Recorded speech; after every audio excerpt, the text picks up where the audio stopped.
So the second kind of probability we're going to talk about is what's called a theoretical probability. Okay, with a theoretical probability, we're not going to look at data, right? We're not going to look at data at all. We're going to think about what we know about what it is we're doing, right? Is there a way that I can count the number of possible results, right, without actually having to go out and do an experiment? Now, I've got our experimental probability here at the top, right? That's the same one we saw last time. And then I've got our theoretical probability formula here at the bottom. And if you compare the two, you'll see they really are fundamentally the same. The numerators are the number of ways the event can occur with a theoretical probability versus did occur with an experimental probability. And we're going to divide by the same thing in both cases as well. We're going to divide by the total number of possible outcomes. Okay, so when we're doing these theoretical probabilities, our go-to examples are going to be dice and cards. Okay, so there's a few basic assumptions that you should always make when you're answering a probability question. You can always assume that dice are fair, right? We're not going to have some weird weighted dice that give oddball results. Cards are always coming from a standard 52 card deck. There's no jokers.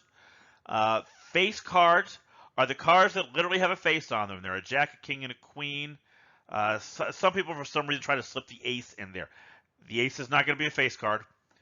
So that's 4, right? Aces are not a face card, and when for whatever reason we need to have a numeric value assigned to cards, aces are 1, and all of the face cards will be 10s.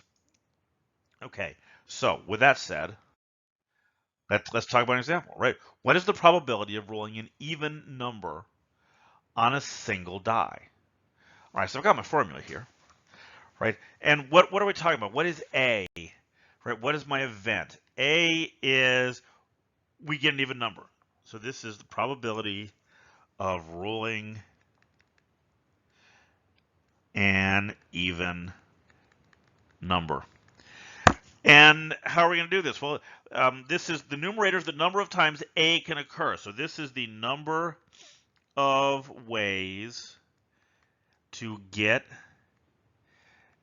an even number. And the denominator is the total number.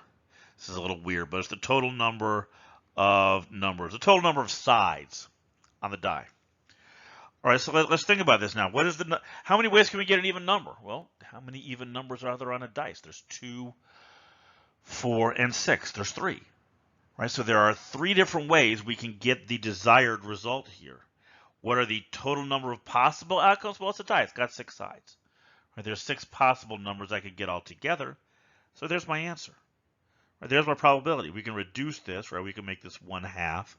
Or, like I said earlier, right, in the last discussion, we can always make that into a decimal. 0.5 would be fine.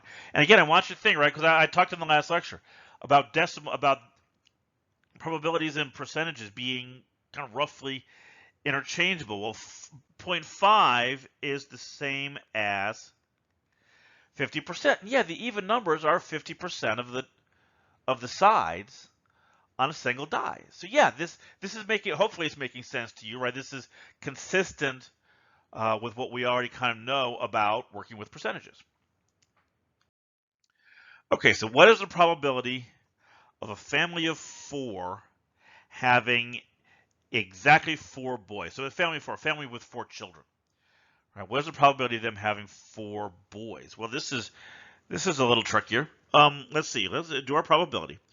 Right, probability of 4 boys equals the number of ways to have 4 boys in a family divided by total number of 4 child families. Okay, so that's that denominator that's going to be a little fun. We have to count up the total number of boy-girl combinations.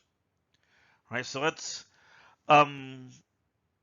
let's be methodical about this, right? How many ways are there that a family could have 0 boys? All right, well, there's only one. The first child is a girl, second is a girl, third, and fourth. There's only one possible way that can happen. All right, so let's be methodical here, right? Let's work our way up. How many different ways can a family have exactly one boy? Well, the boy could be first. The boy could be second. The boy could be third, or last, the youngest. So there's 4 combinations there, 4 possibilities. All right, how about 2 boys? Okay, well, you could have 2 boys and then 2 girls. Now I'm just going to start taking that first boy and moving him along. We could get boy, girl, boy, girl. Or we could move them to the end. Boy, girl, girl, boy. Okay. Now, how about this time? Because we're not done. How about we do girl, boy, boy, girl? You see, I moved that group of 2 to the middle. Right, then I can do the same thing, right? I can start walking this second boy further down the birth order. We could have girl, boy, girl, boy.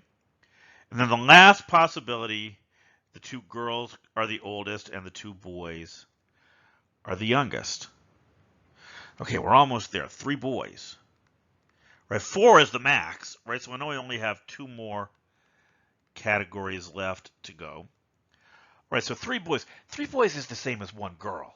Right, so I really kind of already did this over with the 1 boy case.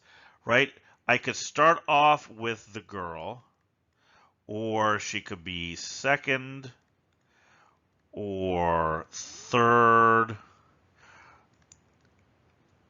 or fourth and youngest.